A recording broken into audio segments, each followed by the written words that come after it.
અને હવે વાત રાજ્યના વાતાવરણને લઈને કરીએ તો હવામાન વિભાગે ભર ઉનાળે માવઠાની આગાહી કરી। 19 થી 21 એપ્રિલે વરસાદની આગાહી કરાઈ। 19મીએ ભાવનગર અમરેલીમાં વરસાદ પડી શકે તો મહીસાગર દાહોદ છોટાઉદેપુરમાં પણ વરસાદની આગાહી કરાઈ। 20મીએ ભાવનગર અમરેલીમાં પણ વરસાદની આગાહી કરવામાં આવી। તાપી અને ડાંગમાં વરસાદની આગાહી કરાઈ તો બીજી બાજુ 21મીએ ભાવનગર અમરેલીમાં પણ વરસાદ પડી શકે તો ભરૂચ અને સુરતમાં પણ વરસાદી માહોલ જોવા મળી શકે।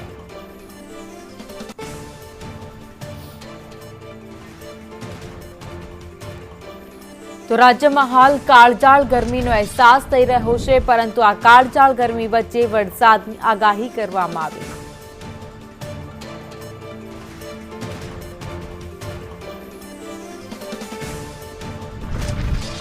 સંવાદદાતા પ્રતીક જાદવ ન્યૂઝરૂમથી અમારી સાથે લાઈવ જોડાઈ ગયા છે। પ્રતીક, અત્યારે કાળઝાળ ગરમી પડી રહી છે, અસહ્ય ગરમી વચ્ચે લોકો અત્યારે સર્વાઈવ કરી રહ્યા છે, તેવામાં હવે ક્યાંક રાહતના સમાચાર પણ કહી શકાય અને ખેડૂતો માટે મુશ્કેલીના સમાચાર કહી શકાય, કારણ કે માવઠાની આગાહી કરાઈ।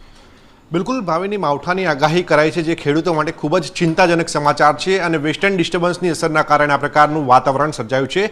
જો 2026ની વાત કરવામાં આવે તો છેલ્લા 3 મહિનાની અંદર ગુજરાતમાં 4 વખત વેસ્ટર્ન ડિસ્ટર્બન્સની અસરના કારણે વરસાદ પડ્યો છે, કમોસમી વરસાદ પડ્યો છે, જેના કારણે ખેડૂતોને ખૂબ મોટું નુકસાન સહન કરવાનો વારો આવ્યો છે। ત્યારે ફરી એક વખત રાજ્યમાં 19 થી 21 એપ્રિલ દરમિયાન હવામાન વિભાગ તરફથી વરસાદની આગાહી કરવામાં આવી છે, કમોસમી વરસાદની આગાહી કરવામાં આવી છે। ખાસ 19 એપ્રિલની જો વાત કરવામાં આવે તો 19 એપ્રિલે મધ્ય ગુજરાત અને દક્ષિણ ગુજરાત તેમજ સૌરાષ્ટ્રમાં કમોસમી વરસાદની આગાહી છે, જેમાં મહીસાગર, દાહોદ, છોટાઉદેપુર અને સૌરાષ્ટ્રમાં અમરેલી, ભાવનગર પ્રભાવિત થઈ શકે છે। ખાસ કરીને સૌરાષ્ટ્રમાં દરિયાકાંઠાના જે વિસ્તારો છે ત્યાં આગળ આઇસોલેટેડ રેન એટલે કે લગભગ 25% જેટલો વરસાદ વરસી શકે છે। આ જ પ્રકારની સ્થિતિ 20 એપ્રિલના રોજ જોવા મળી શકે છે, જ્યાં આગળ દક્ષિણ ગુજરાત અને સૌરાષ્ટ્રમાં કમોસમી વરસાદ પડી શકે છે। અહીંયા પણ આઇસોલેટેડ રેનની આગાહી કરવામાં આવી છે, જેમાં અમરેલી, ભાવનગર સૌરાષ્ટ્રમાં તેમજ દક્ષિણ ગુજરાતમાં તાપી અને ડાંગમાં કમોસમી વરસાદ પડી શકે છે। આ સાથે જ 21 તારીખની જો વાત કરવામાં આવે તો 21 એપ્રિલે પણ સૌરાષ્ટ્ર અને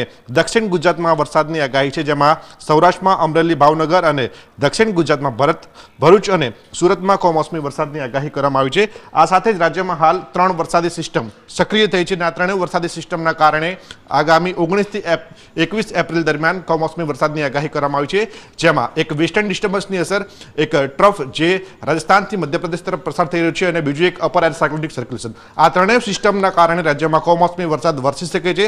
મહત્વનું છે કે આ કમોસમી વરસાદના કારણે ખેડૂતોના ઊભા પાકને નુકસાન થાય તેવી પૂરેપૂરી શક્યતા છે, પરંતુ વેસ્ટર્ન ડિસ્ટર્બન્સનો ખતરો દિવસે ને દિવસે વધી રહ્યો છે, જેના કારણે ખેડૂતોને તો નુકસાન થઈ જ રહ્યું છે, પરંતુ રાજ્યની આબોહવાને પણ મોટું નુકસાન થઈ રહ્યું છે। આભાર માહિતી માટે।